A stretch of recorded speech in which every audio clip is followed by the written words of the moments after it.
Okay, hello everyone. I'm going to record our lecture that we are going to have available then instead of class on Thursday. So I'm going to go through the list again since I have it here in case you missed class this morning, which was Tuesday.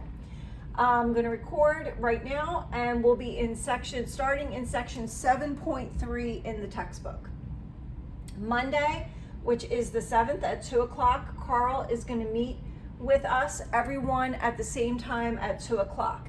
This will be our last lab, and Carl is going to go through a demo on drawing links in SolidWorks that you will need to do for the final. So drawing the links and then calculating mass and I, which is moment of inertia, in SolidWorks. The final will include doing that, calculating mass and moment of inertia, and then using those values in your codes to calculate, I'm not going to tell you exactly what, but something using your codes, either position, velocity, acceleration, or force, and then plotting that and answering questions based on those plots. So you want to make sure that you're there for Monday so that you can hear Carl's demo on the SolidWorks. We are having quiz 5 at 3:45. That is everyone taking it at the same time. Okay, Siri cut off my video, so I'm going to continue. Quiz 5 on Monday at 3:45 on gears, everybody taking it at the same time.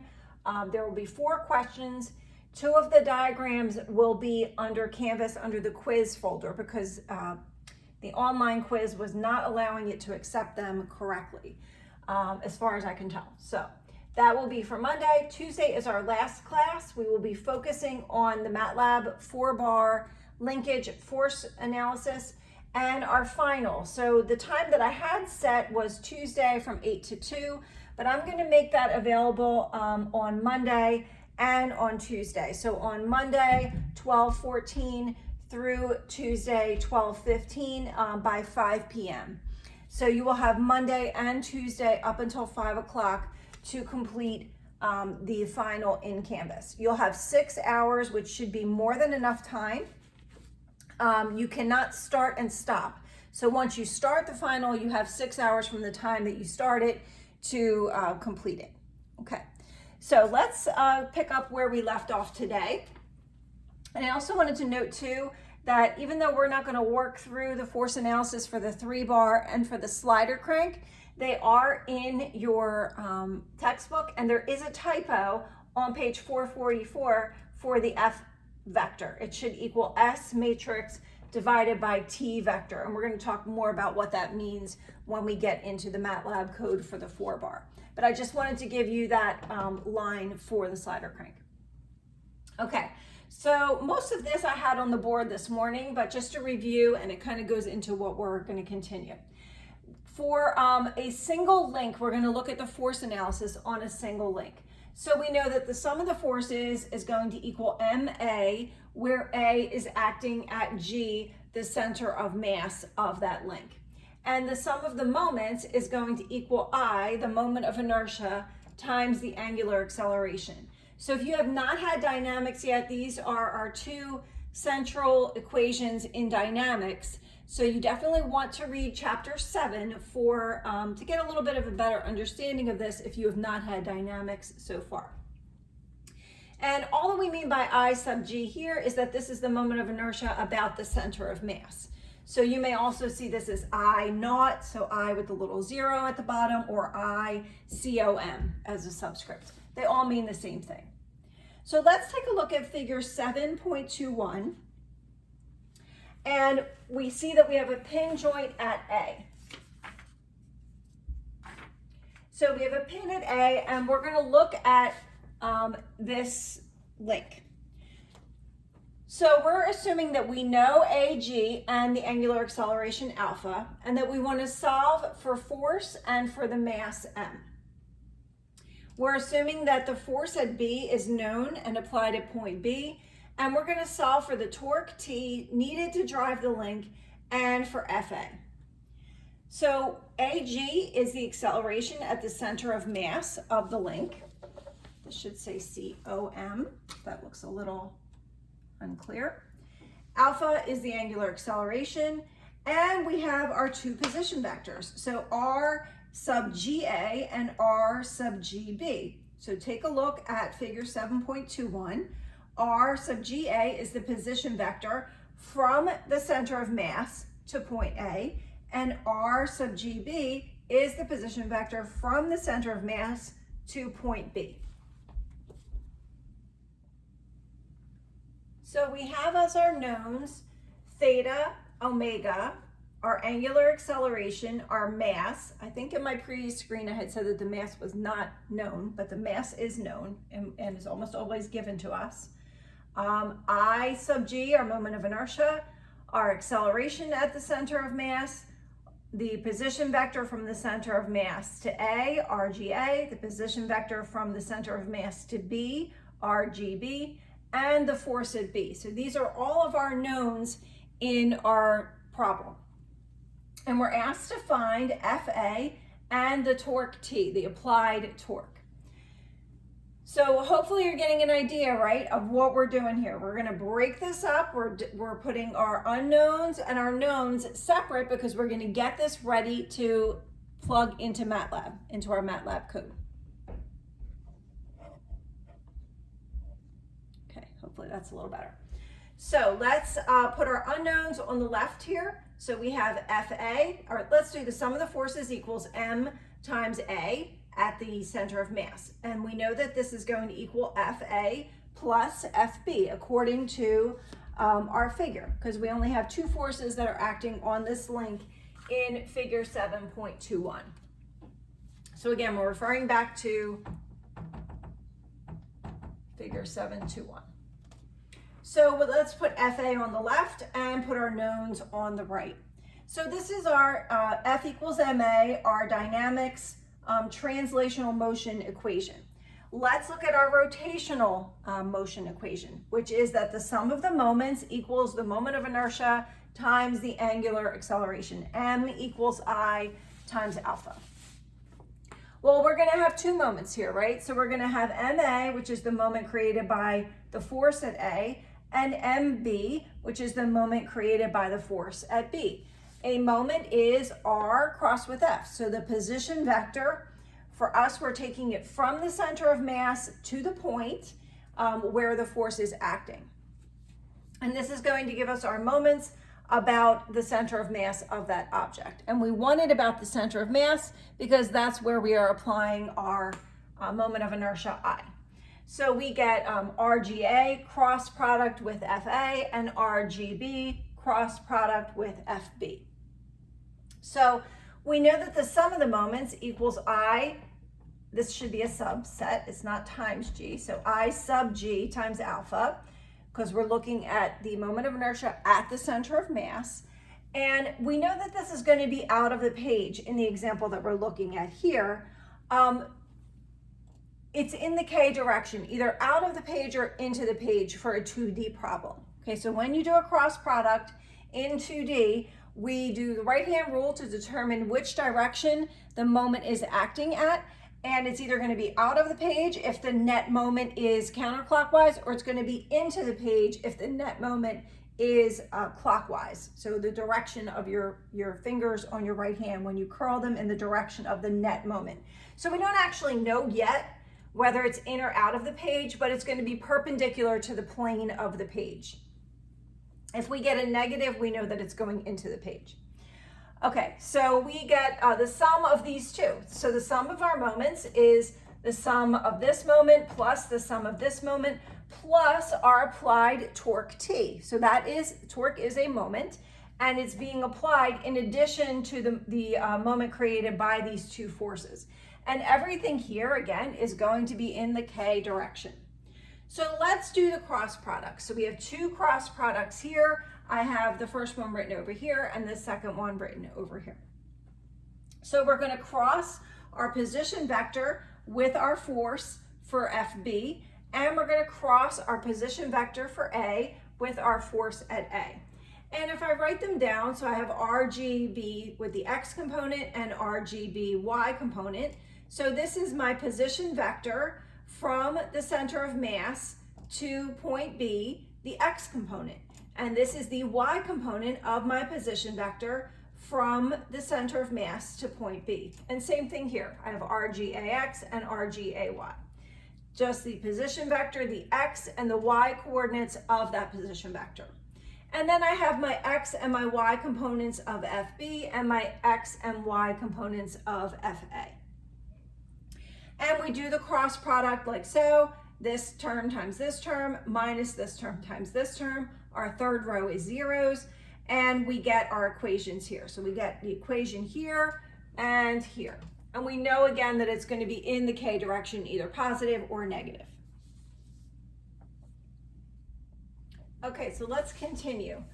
We're going to define a normal unit vector to RGA called SGA, and a normal unit vector to RGB called SGB. And we're going to do this using the formula to find a perpendicular vector. So we're going to call SGA, taking from the terms of the previous equation that we just worked out, it would be negative RGAY and RGAX. And then when I put those in my equation here, I know that RGA crossed with FA then is going to equal SGA, these two terms, dot product with FA. So just check that this makes sense. This is based on the last equation that we just had on the previous board. And same thing for SGB. This is my X component and this is my Y component if I multiply those by FB. Okay, so negative RGBY and negative RGBX. And again, based on our previous formula that we just had.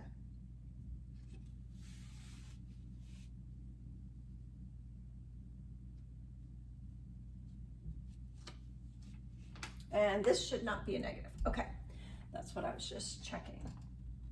So why did we do this? Why take this extra step to define a normal unit vector? So let's take a look. We define that so that we have, instead of the cross product of RGA crossed with FA and the cross product of RGB crossed with FB, we can now replace that with a dot product. So with SGA dot product with FA and SGB dot product with FB. So the authors chose to do this in the text because it's easier to work with dot products in MATLAB than it is with cross products.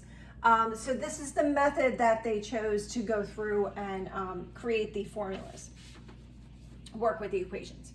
So then we have IG times alpha, or I alpha, would equal this term plus this term plus the torque. Okay, so our sum of our moments equals I alpha. And now we have a new way of writing that moment due to the force at B, the moment due to the force at A, and we still have this applied torque that we don't know about. And I'm only writing the K directions in here just to preserve that it has a direction, right? So a moment is a vector, so we have to have a direction associated with that. This K does not have any value. We're just doing it to make sure that we remember that, yes, this is either into the page or out of the page. It's a moment, it has a quantity and a direction. So if I drop out the K, because I know that I'm either looking at into the page or out of the page, and just look at the magnitude, I get the magnitude of the moments. So let's break this down and put our unknowns on the left side of the equation and our knowns on the right. So we were going to have SGA dot product with FA plus T on the left because we don't know FA and we don't know our applied torque.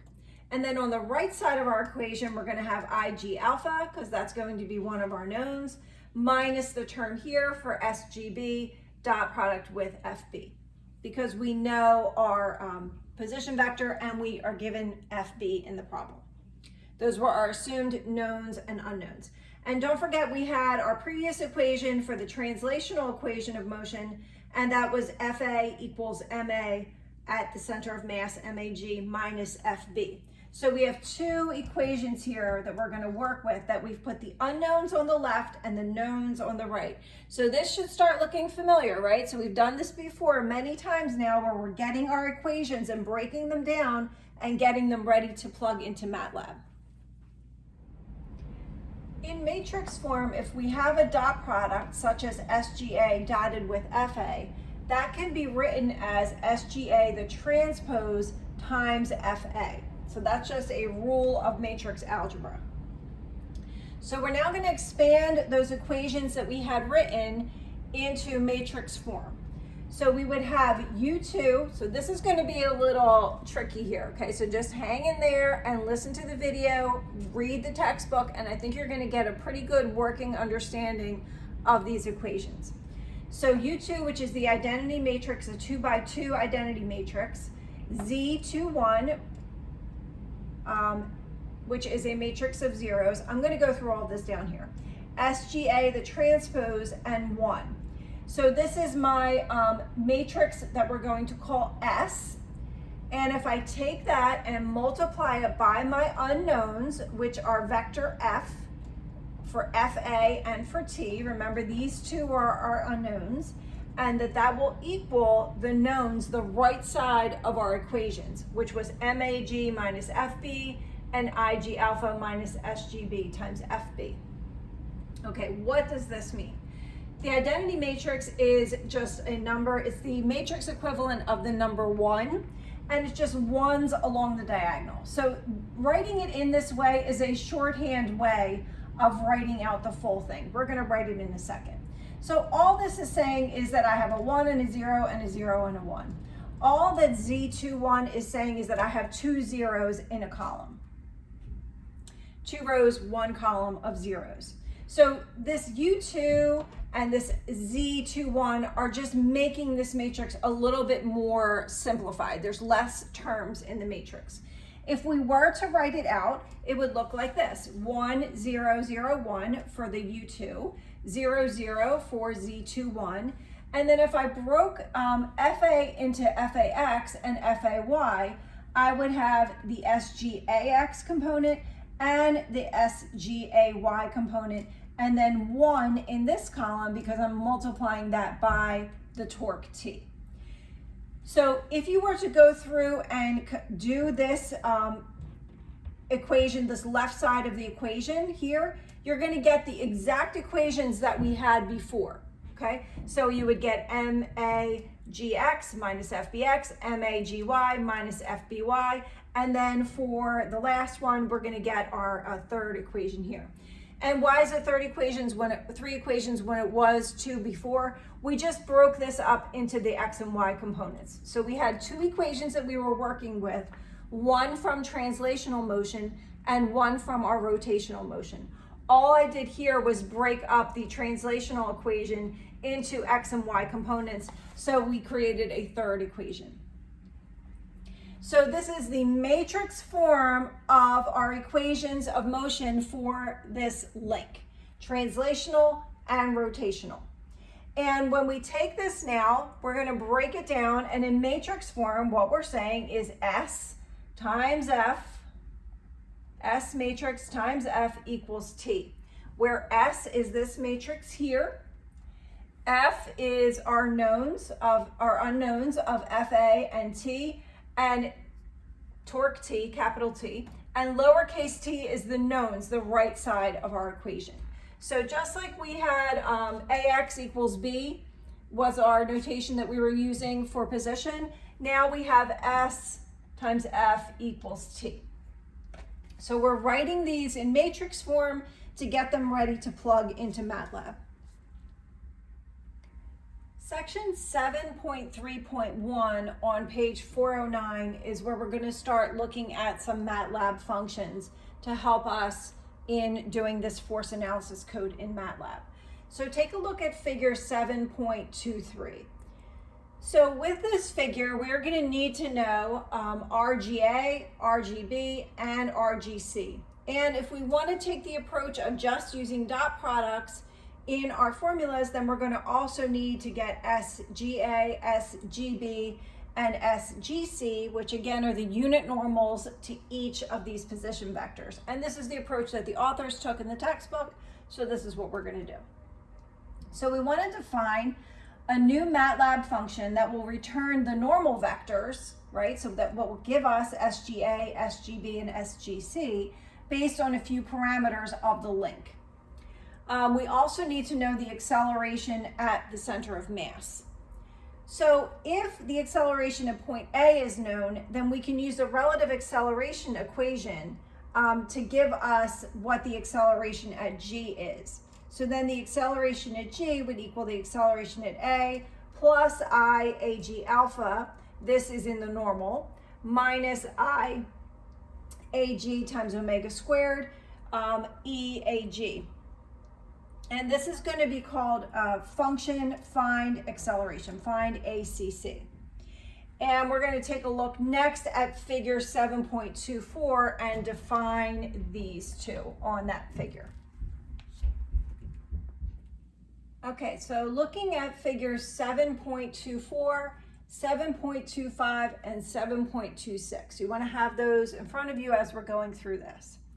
And we're going to differentiate between a local coordinate system and a global coordinate system. So sometimes when you're working with a problem, it's easier to first define it in a local coordinate system. It might be easier to work with in that way, and then translate it to its actual or global coordinate system. And that's what we're going to do with this one. So you can see here that this link in figure 7.26 is at an angle theta. But we want to first it's like a trick. We're kind of like pretending that it's not at that angle theta. And what we want to do is align the x-axis at first with the link from A to B. So it's almost like we want to look at it the way that it's drawn in figure 7.24. We want to just look at that link as being flat. And then at the end, we're going to add theta to return it to the global coordinate system. So in 7.24 and 7.25, we're looking at this link in a local coordinate system. And in 7.24, it shows you EAG and NAG. It shows you our unit vectors along from A to the center of mass, and normal from A to the center of mass. So we see those two vectors that we had in previously. So you can see where those are drawn there. And we're going to be working with another function that is called link CG.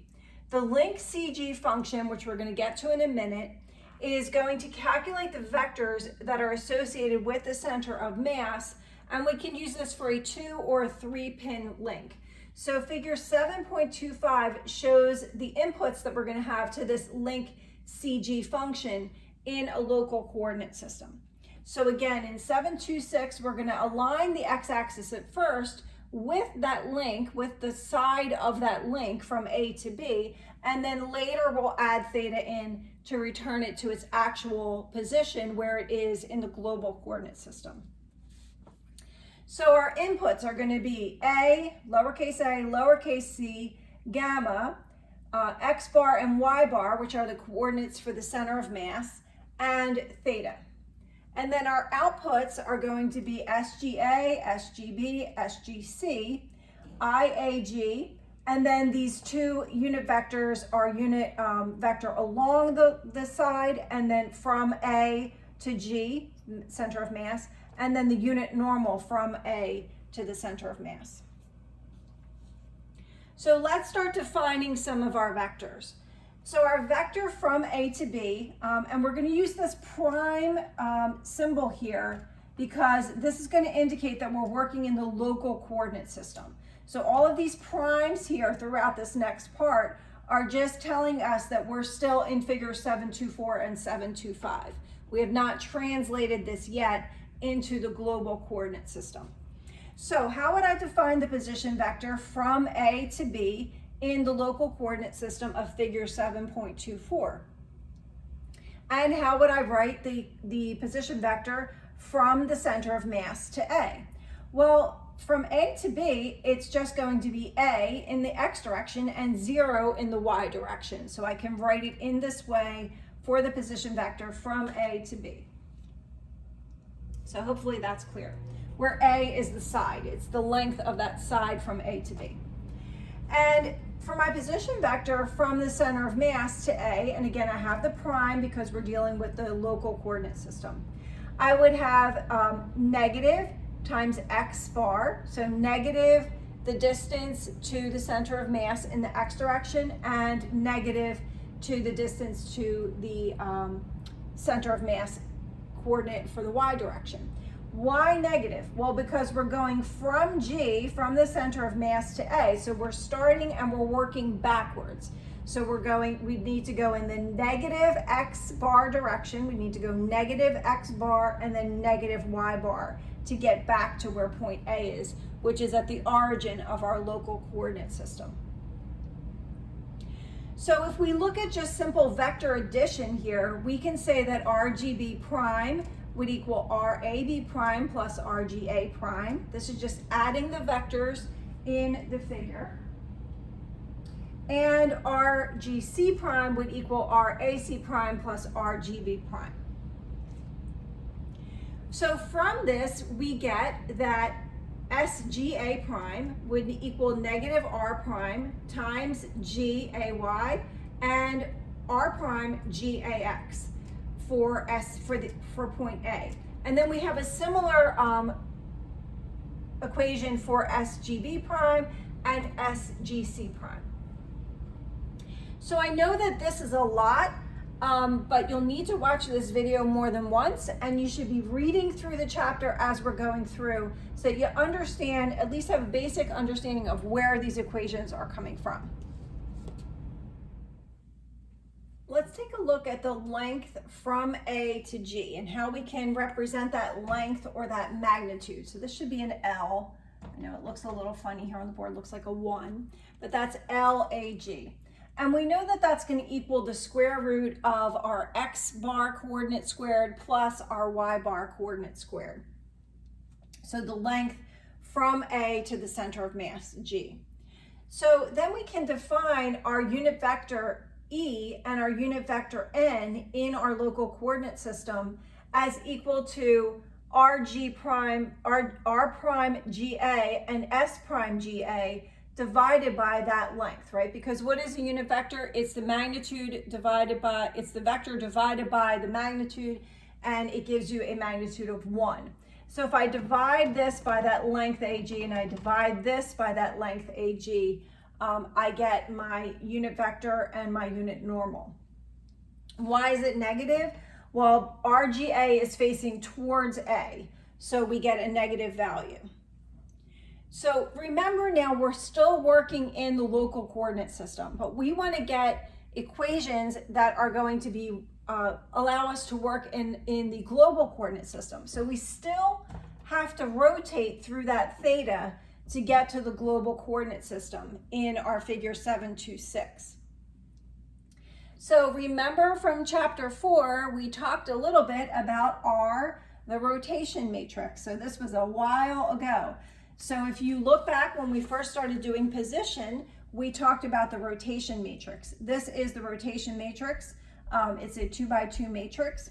And if we apply that to each of our SG prime vectors, then we will get our SG vectors. So we apply the rotation matrix to SGA prime, SGB prime, and SGC prime, and we get each of our vectors that we're trying to solve for in the global coordinate system.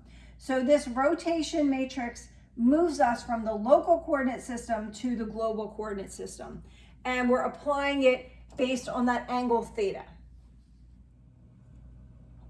Okay, the code for the link CG function is going to be listed in your book. It's on pages 412 to 413.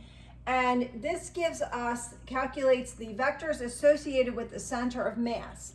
And it works for a 3 or a 2 pin link. This is a very long function. It's our longest function that we have made so far.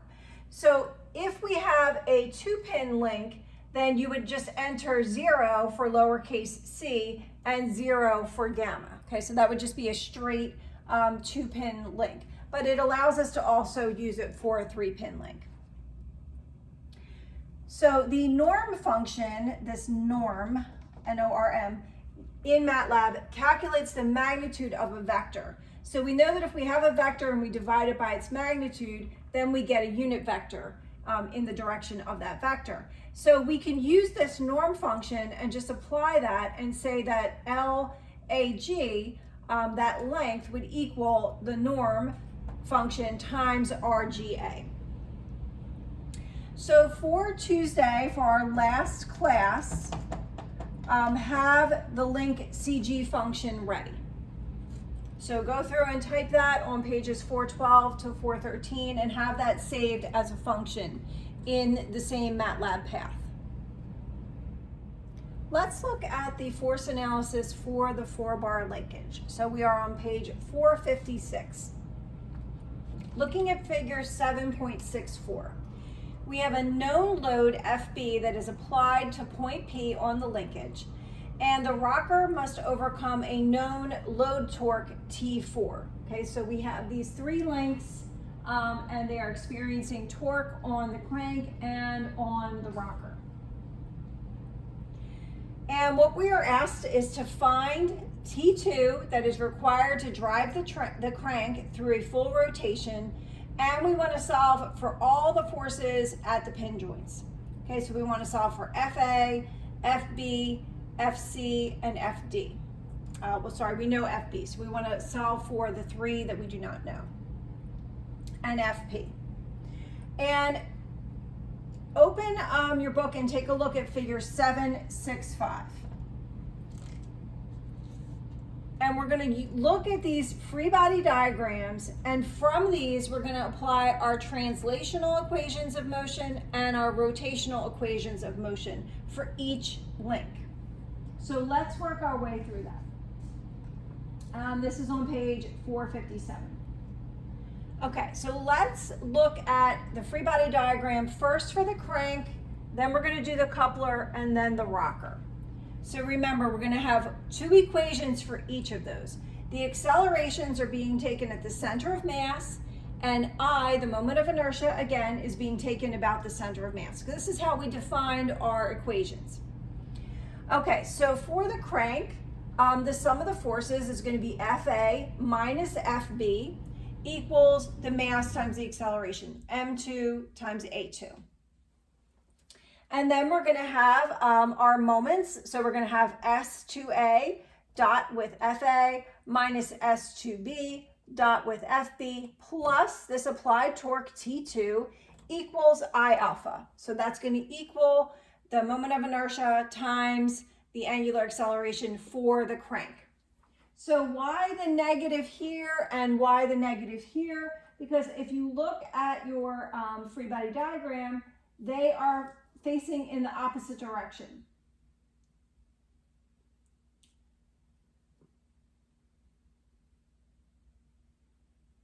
Okay, and then next,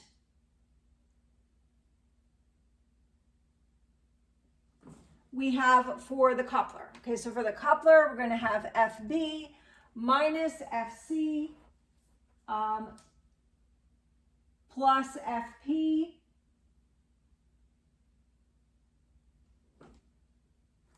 equals MA. And then again, another equation for the moments. And now this time we're going to have 3 terms for each of the moments for the coupler. The coupler does not have an applied torque, so we're not going to add a T in here. There is no applied torque to that. So the sum of all of the moments, and here we have 3, equals I alpha for the coupler.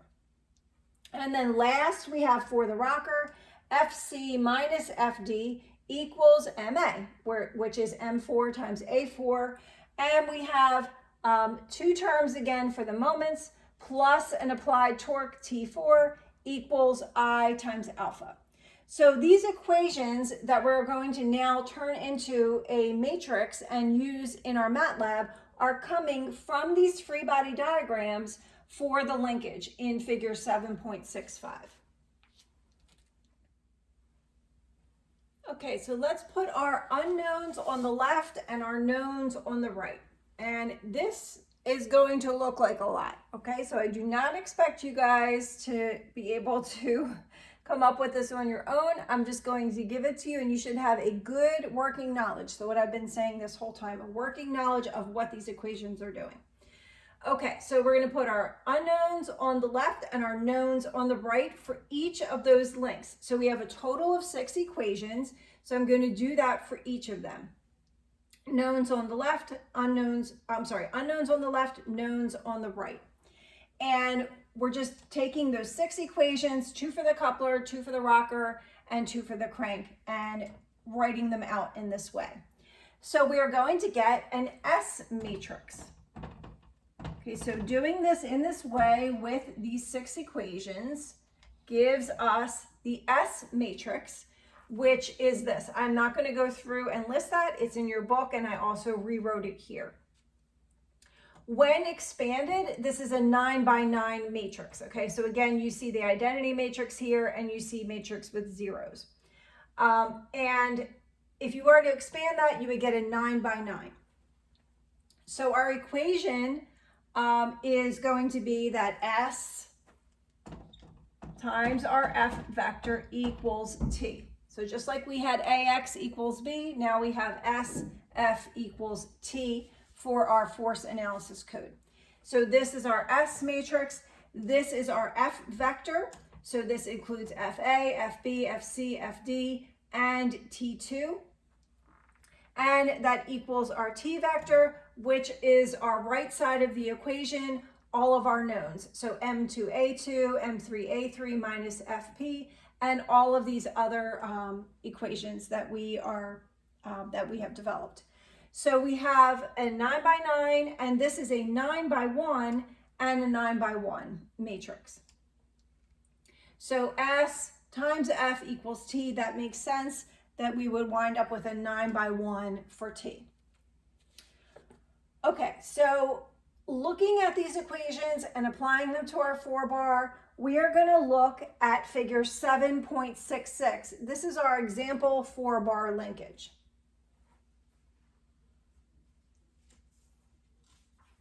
And this is on page 459. This should look very familiar to you by now, a typical 4-bar linkage. And when we do our code, it should give us the plot in figure 7.67. So figure 767 gives us the driving torque for the 4-bar per crank angle. So it's driving torque versus crank angle is what is displayed. So go to pages 461 to 464, and you can do the code. So I would like you to do this before Tuesday.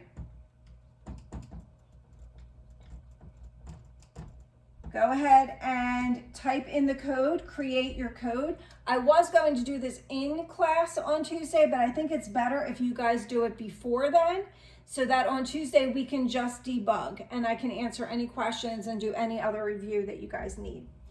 So on pages 461 to 464, there is a typo on page 464.